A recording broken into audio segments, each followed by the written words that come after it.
Se titula El imperialismo y la paz armada. Ya estamos entrando al siglo XX, ¿no? El estudio de la historia universal del siglo XX. Bien. Bueno, imperialismo, ya saben, es aquella expansión territorial de las potencias europeas. ¿Quiénes eran las potencias europeas?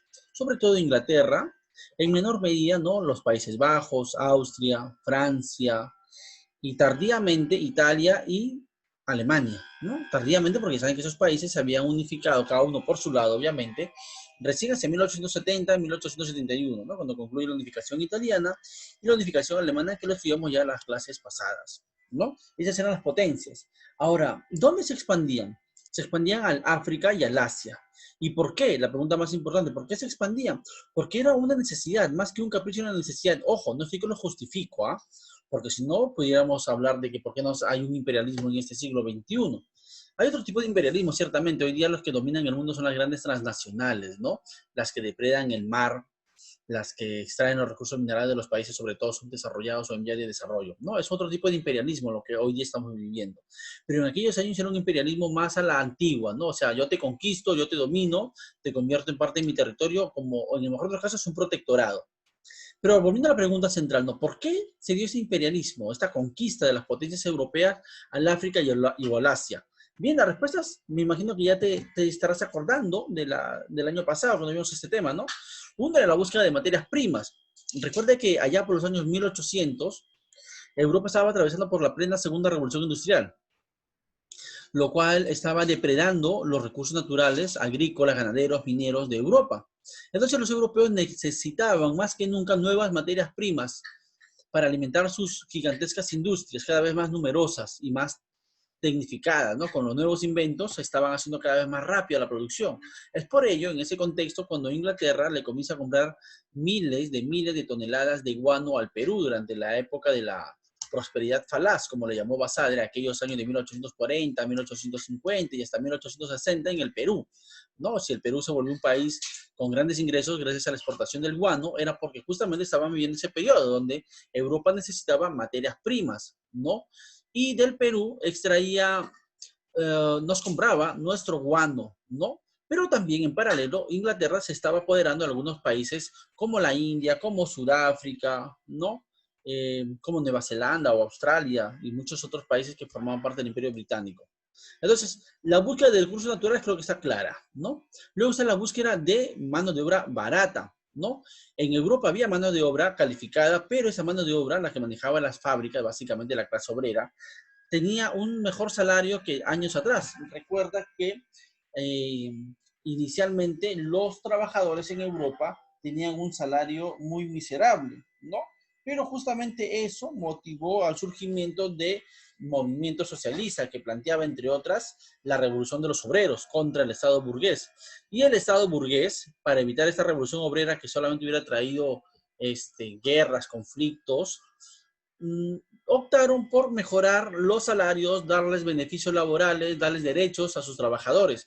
Pero el resultado fue de que la mano de obra europea se encareció. Entonces quedaba buscar mano de obra barata, semi-esclava, en los países de África y Asia. ¿Ok?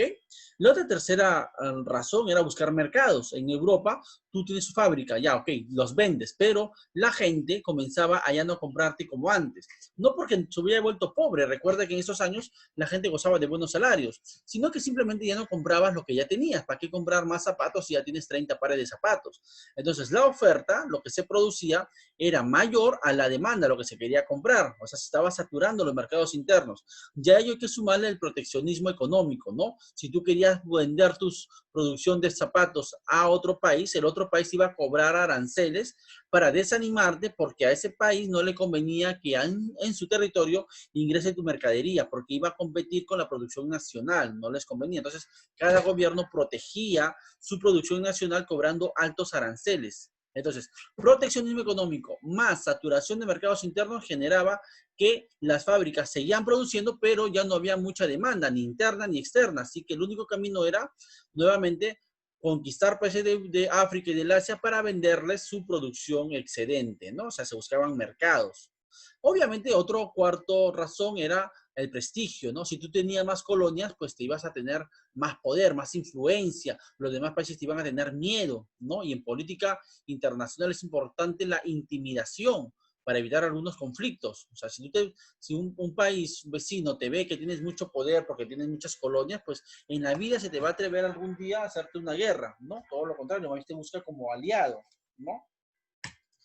Así que estas son, pues, repito, la búsqueda de materias primas, la búsqueda de mercados, la búsqueda de mano de obra barata y la búsqueda de prestigio, aquellos factores que impulsaron a que los gobiernos de Inglaterra, de Austria, de Países Bajos, de Francia, tardíamente de Italia y de Alemania, se lancen a conquistar países pobres, pobres económicamente hablando, pobres económica o socialmente hablando, pero en lo que respecta a recursos naturales eran recontra ricos, tenían una gran cantidad de recursos naturales y una población muy alta, fácilmente esclavizable, ¿no?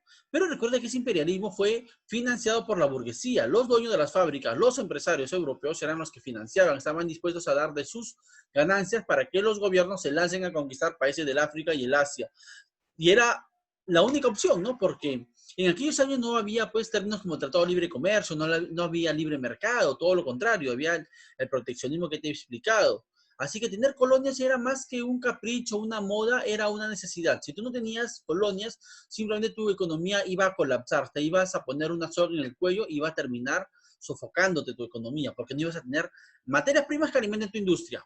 No ibas a gastar mucho pagándole a tus trabajadores que si no les pagabas se te rebelaban. Tu economía se iba a ir al diablo porque no tenías dónde vender tu producción, porque ya los mercados estaban cerrados. Así que el imperialismo, hasta cierto punto, en ese contexto, en esas situaciones, era, hasta cierto punto, reitero, una necesidad imperiosa por las potencias europeas, ¿correcto? Mientras esto pasaba, ¿no? Surge también, casi a finales del siglo XIX, la famosa paz armada, un término que suena totalmente disociado, un término opuesto, ¿no? O sea, digo paz y digo a la vez armas. ¿Cómo así? Recuerda que la paz armada, cronológicamente, la podemos ubicar desde 1871 hasta 1914. ¿Y qué pasaron en esos años? En 1871 acabó la guerra franco-prusiana, con la cual Alemania se reunifica, o se unifica, primera vez que Alemania se unificaba. Y en 1914 se inicia la Primera Guerra Mundial. Ese periodo es la paz armada. ¿Pero por qué paz? Porque en Europa, después de esa guerra franco-prusiana, no hubieron mayores conflictos en el mundo europeo. Hubieron uno que otro conflicto focalizado, sobre todo en la región de los Balcanes, pero no hubieron conflictos de gran escala, ¿ok? Mientras eso, además, le podemos sumar de que la población gozaba de grandes inventos nunca antes soñados ni por Napoleón, ni por Alejandro Sanz, ni por Alejandro Magno o Julio César, ¿no? Inventos como el telégrafo, la máquina frigorífica, los automóviles, inventos, ¿no? Que revolucionaron el mundo. Por otro lado, reitero, ante el temor de la revolución de los obreros, las empresas, la burguesía les mejoró las condiciones laborales, les subió los sueldos a los trabajadores, el gobierno apoyaba las huelgas, ¿no? Entonces, a diferencia de otros años, donde la riqueza estaba en manos de unos cuantos burgueses, ahora la riqueza estaba mejor distribuida y dejaba que la gente de la clase media aumente y tuviera suficiente dinero para poder sobrevivir y hasta más que eso. Así que se vivió una época, como se le llamó en Francia, la bella época, ¿no? Una época de prosperidad para todos. Por eso se llama la paz armada. Y si a eso incluso le sumamos la invención de mejoras en la salud como inyecciones, que hacía que las enfermedades sean sanadas, de que la gente viva más, entonces todo el mundo vivía súper bien. Estoy hablando de los años 1870, 1880, 1890, los años 1910, ¿no?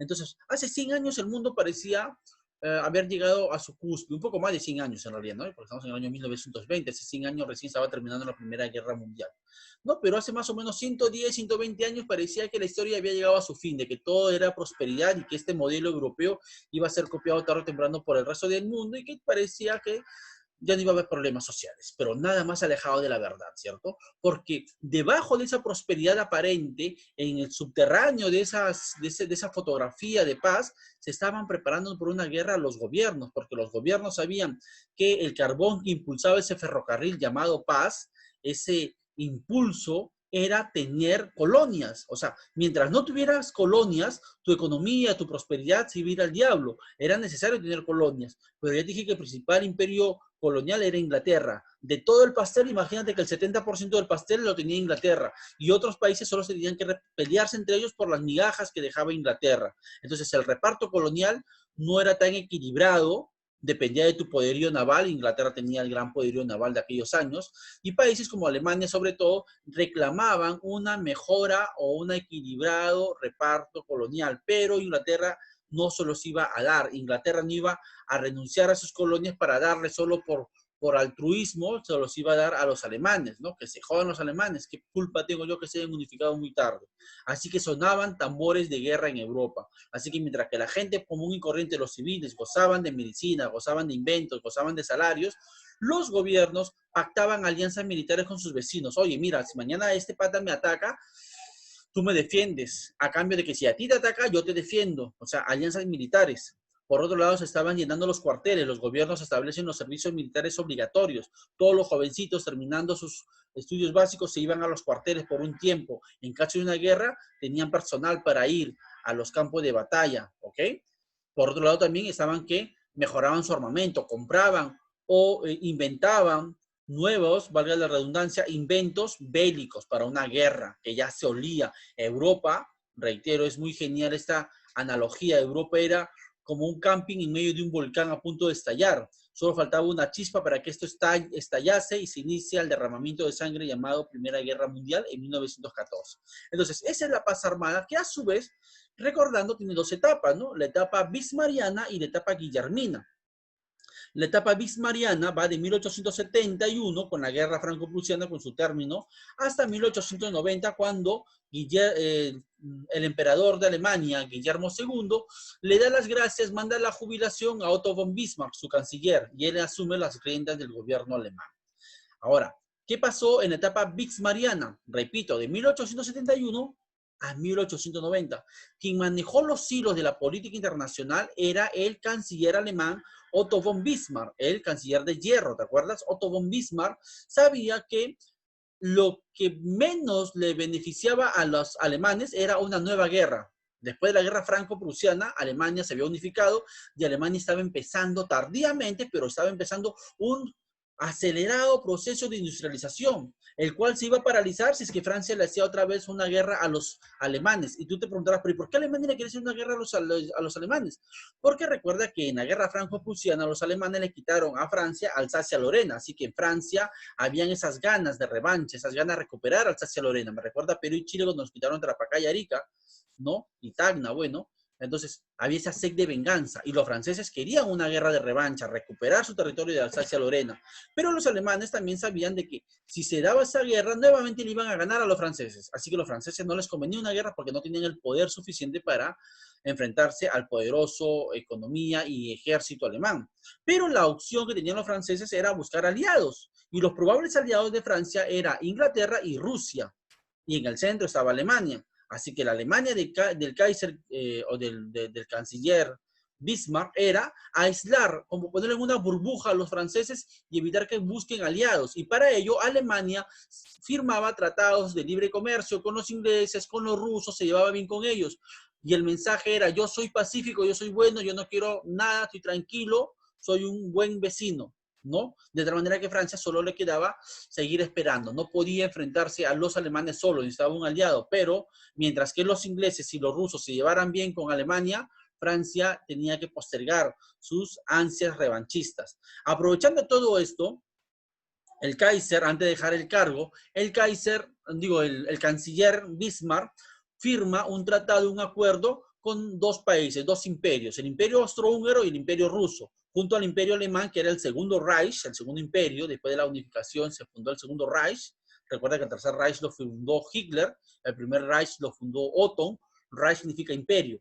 Así que este segundo imperio alemán, junto con el imperio austrohúngaro y el imperio ruso, formaron la Liga de los Tres Emperadores, ¿sí? Para afianzar lazos militares y económicos. Pero reitero, en 1890, Bismarck, ya un octogenario, es pasado, como quien dice, al retiro, y quien asume las riendas de la política alemana y de toda Europa en general va a ser el mismísimo Kaiser, el emperador alemán, Guillermo II. Por eso se le llama a esta nueva etapa la etapa guillermina, de 1890 a 1914. Guillermo II hereda un país, Alemania, totalmente industrializado, un país que sin embargo necesitaba más que nunca colonias que alimenten su portentosa industria. Y para eso, y sabiendo que Inglaterra, como reitero, no se las iba a regalar, el único camino era hacer una guerra para apoderarse de colonias, el Kaiser Guillermo comienza a mejorar su armamento, a ampliar su armamento, levantando sospechas de ataque por parte de los ingleses. Y eso va a motivar justamente que Inglaterra ya no lo vea a Alemania como un vecinito bueno, sino como un vecino malo, que se le puede enfrentar tarde o temprano. Entonces, Inglaterra le dice a Francia, bueno, tú hace tiempo me quieres hacer una alianza contra los alemanes. Ya, ok, yo creo que sí es el momento. Así que firmamos una alianza. Esa alianza anglo-francesa se llamó la Entente Cordiale, al castellano el entendimiento cordial, más o menos. Eso fue el Entente Cordiale entre Inglaterra y Francia. Por otro lado, el Kaiser va a meter la pata cuando hay un conflicto de intereses entre el Imperio Ruso y el Imperio Austrohúngaro por los Balcanes. Los Balcanes, ubicado al sureste de Europa, era un territorio que antes había pertenecido al Imperio Turco Otomano, pero que en el siglo XX ya estaba, desde antes incluso, ya estaba en plena decadencia. Y de eso se aprovecharon los países o los pueblos balcánicos para lograr su independencia.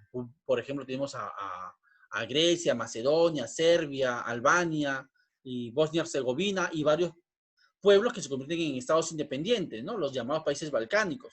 Pero estos países balcánicos representaban intereses tanto para los rusos como para los austrohúngaros. Los austrohúngaros habían sido derrotados en la unificación italiana y la unificación alemana, así que estaban humillados internacionalmente. Su estatus de potencia había habido disminuido, así que el Imperio Austrohúngaro veía a los Balcanes como un lugar para conquistarlos y reconstruir, realzar nuevamente su prestigio internacional, ¿no? Así que los austrohúngaros quisieron conquistar a los países balcánicos. Pero Rusia también tenía intereses ahí. Rusia quería aprovechar esos países balcánicos para usarlos como puentes para poder llegar al mar Mediterráneo, su ansiado sueño ruso, ¿no? Tener acceso al mar Mediterráneo y las rutas comerciales. Así que los rusos y los austrohúngaros, que recordarás que junto al Imperio Alemán formaban la Liga de los Tres Emperadores, promovida por Bismarck, los rusos y los austrohúngaros se disputan, no hubo una guerra directa, ¿no? Sino que diplomáticamente se estaban buscando quién iba a apoderarse de los Balcanes. Y en ese contexto usan como árbitro a Alemania. Alemania, a ver, Alemania, ¿tú qué opinas? ¿Quién tiene más derechos sobre los Balcanes? ¿Nosotros los austrohúngaros o ellos, los rusos? Y el emperador alemán, el Kaiser Guillermo II, va a apoyar a los austrohúngaros, ¿ok? Recuerda que los alemanes y los austrohúngaros, sus lenguas son casi similares, su raza, su historia son muy similares. Ambos formaron parte del Sacro Imperio Romano Germánico medieval. Así que tenían lazos muy fuertes y por eso tal vez Alemania apoyó a los austrohúngaros. Pero eso motivó a que los rusos, no decepcionados de los alemanes, busquen refugio, busquen consuelo en la alianza anglo-francesa, ¿te acuerdas? La Entente Cordiale, que van a permitir que Rusia se les una y eso se va a formar la Triple Entente. Así que la Entente Cordiale va a evolucionar gracias al ingreso de los rusos en la llamada Triple Entente. Mientras que Alemania solo se quedó con el Imperio Austrohúngaro, al cual luego se les va a sumar el Imperio Turco Otomano para formar la Triple Alianza. Así que ese va a ser el contexto antes del inicio de la Gran Guerra de 1914. La Triple Entente versus la Triple Alianza. Obviamente la Primera Guerra Mundial no solamente enfrentó a esos 6 países, complementarios se van a sumar muchos más países, Japón, China, Italia, los Países Bajos, bueno, no, los Países Bajos no porque eran neutrales, los Estados Unidos y otros países, ¿no? Y bueno, pues muchachos, esa es la paz armada y el imperialismo, que están de la mano, ¿no? Eso ocurrió a finales del siglo XIX y a inicio del siglo XX.